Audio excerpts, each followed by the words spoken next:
Hi all, this is last Sunday morning. എണീക്കാൻ കുറച്ച് late ആയതുകൊണ്ട് തന്നെ ബീഫൊക്കെ കുക്കറിൽ ഇട്ടിട്ടാണ് ഞാൻ കാപ്പിയും പിള്ളേർക്കുള്ള പാലും ഒക്കെ എടുക്കാൻ തുടങ്ങിയത്. ഇന്നലെ കമന്റ്സിൽ ആരോ ചോദിക്കുന്നുണ്ടായിരുന്നു ഈ പാല് തിളപ്പിക്കേണ്ട ആവശ്യമില്ലേന്ന്. തിളപ്പിക്കേണ്ട, ജസ്റ്റ് ഒന്ന് ചൂടാക്കിയാൽ മതി. ചൂടുവെള്ളത്തിലോട്ട് പാൽ ഒഴിക്കുമ്പോൾ അത് പിള്ളേർക്ക് കുടിക്കാനുള്ള കറക്റ്റ് ടെമ്പറേച്ചറിൽ ആവുകയും ചെയ്യും. ടോണ്ട് മിൽക്ക് ഹെൽത്തിന് നല്ലതാണെന്ന് ചോദിച്ചു കഴിഞ്ഞാൽ സാധാ പാലിൽ നിന്നും ഇതിന് ഫാറ്റ് കണ്ടന്റ് വളരെ കുറവാണ്. നോർമൽ ക്രീമി മിൽക്കിന് 6% ഫാറ്റ് കണ്ടന്റ് ഉണ്ടെങ്കിൽ ടോണ്ട് മിൽക്കിൽ അത് 3% ഉണ്ടാവത്തുള്ളൂ. കുക്കുവിന് കുറച്ച് ഡൈജഷൻ പ്രശ്നങ്ങളൊക്കെ ഉള്ളതുകൊണ്ടാണ് ഫാറ്റ് കണ്ടന്റ് കുറവുള്ള മിൽക്ക് നമ്മൾ ചൂസ് ചെയ്യുന്നത്.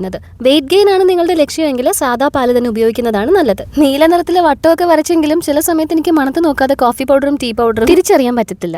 ഈ ഒരു കോട്ട് സെറ്റിന്റെ ലിങ്ക് ഈസ്റ്ററിന്റെ അന്ന് എനിക്ക് ടാഗ് ചെയ്ത് കൊടുക്കാൻ പറ്റിയില്ല. ഇപ്പൊ ഇത് ഷോപ്സിയിൽ അവൈലബിൾ ആണെന്ന് കണ്ടു. ഇത് പ്യോർ കോട്ടൺ ഒന്നും അല്ല, പക്ഷേ കളർ, പ്രിന്റ്, ഈ ഒരു ലേസ് വർക്ക് അത്രയ്ക്ക് നല്ലതാണ്. അതിൽ തന്നെ നമ്മളങ്ങ് വീണു പോകും. റൈറ്റ് സൈഡിലോ ലെഫ്റ്റ് സൈഡിലോ ആയിട്ട് ലിങ്ക് ഞാൻ ടാഗ് ചെയ്ത് കൊടുത്തേക്കാം. സ്റ്റൂ പെട്ടെന്ന് ഉണ്ടാക്കാനായിട്ട് ഞാൻ ബീഫ് വേവിക്കുന്നതിന്റെ കൂടെ തന്നെ ഉരുളക്കിഴങ്ങും ക്യാരറ്റും ഒക്കെ കഴുകി വേവിക്കാനായിട്ട് വെച്ചിട്ടുണ്ടായിരുന്നു. തണുക്കുമ്പോൾ പൊട്ടറ്റോ ഒന്ന് പീൽ ചെയ്തെടുക്കണം. എന്നിട്ട് ഇത് രണ്ടും കൂടെ കട്ട് ചെയ്ത് മാറ്റി വെക്കാം. സ്റ്റൂവിനായിട്ട് ഇനി നമുക്കൊരു വലിയ സവാള, ഒരു ചെറിയ തക്കാളിയും 2 പച്ചമുളകും കൂടെ വേണം. ഇഞ്ചിയും വെളുത്തുള്ളിയും ചതച്ചതും കൂടെ ഞാൻ എടുത്ത് വെച്ചിട്ടുണ്ട്. ഇനി സ്റ്റൂ വെക്കാനായിട്ട് നമുക്കിത് ഈ ഒരു വൈറ്റ് കടായി യൂസ് ചെയ്യാം. കുറച്ച് വെളിച്ചെണ്ണ അതിലോട്ട് ഒഴിച്ച് വെളിച്ചെണ്ണ ചൂടായിട്ട് വരുമ്പോൾ അതിലേക്ക് മുഴുവൻ മസാലകളായിട്ട് 3 ഗ്രാമ്പു, 3 ഏലക്ക, ഒരു ചെറിയ കഷ്ണം പട്ട എന്നിവ ചേർക്കാം. അതൊന്ന് നന്നായിട്ട് മൂത്ത് വരുമ്പോൾ അതിലേക്ക് നമ്മൾ അരിഞ്ഞു വെച്ചിരിക്കുന്ന സവാളയും പച്ചമുളകും കൂടെ ചേർത്ത് കൊടുക്കാം. ഇന്നലെ സ്വിമ്മിംഗ് ക്ലാസ്സിന് പോയിട്ട് വന്നപ്പോൾ ഞങ്ങൾ ഒരു പാക്കറ്റ് ബ്രെഡ് മേടിച്ചുകൊണ്ട് വന്നിരുന്നു. രാവിലെ ബ്രെഡും സ്റ്റൂവും ആണ് ബ്രേക്ക്ഫാസ്റ്റിന് ഉണ്ടാക്കുന്നത്.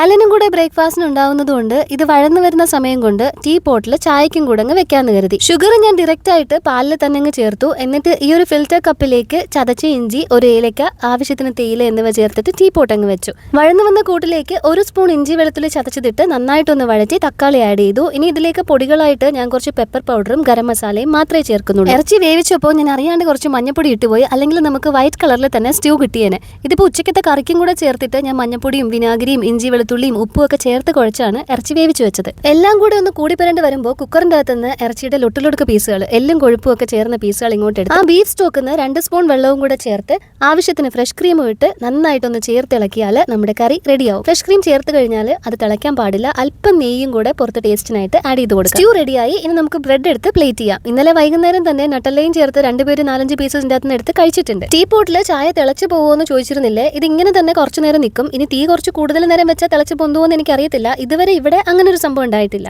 എല്ലാം റെഡിയായിട്ട് ഞാനും അലനും കുക്കും കൂടി ഇരുന്ന് ബ്രേക്ക്ഫാസ്റ്റ് കഴിച്ചു. നിലൂന് പിന്നീട് കുക്ക് ബ്രേക്ക്ഫാസ്റ്റ് വാരി കൊടുത്തു. മുറ്റത്തൊരറ്റത്ത് ഇവരെല്ലാവരും കൂടെ ഒരു മരം നടന്നത് ശ്രദ്ധയിൽപ്പെട്ടിട്ട് ഞാനും കൂടി ആ ഒരു ബക്കറ്റ് വെള്ളം മാത്രമേ ഞാൻ അതിന് വേണ്ടി എടുത്തിട്ടുള്ളൂ. ഉച്ചയ്ക്ക് എല്ല് മുറിയെ പണിയെടുക്കാത്തവരൊക്കെ രാത്രി പല്ല് മുറിയെ തിന്നാൻ പോണ പോക്കാണിത്. ലൂയിസിന് ഷിപ്പിൽ കൂടുതലും കിട്ടുന്നത് നോർത്ത് ഇന്ത്യൻ ഫുഡ് ആയതുകൊണ്ട് തന്നെ ഇനി ഷിപ്പിൽ തിരിച്ചു കയറുന്നവരെ ഇതുപോലെ ഇന്ത്യനും ചൈനീസും ഒക്കെ എക്സ്പ്ലോർ ചെയ്തുകൊണ്ടിരിക്കും. സപ്പോർട്ട് ചെയ്യുന്ന എല്ലാവർക്കും ഒരുപാട് താങ്ക്സ്. അടുത്ത വീഡിയോയിൽ കാണാം.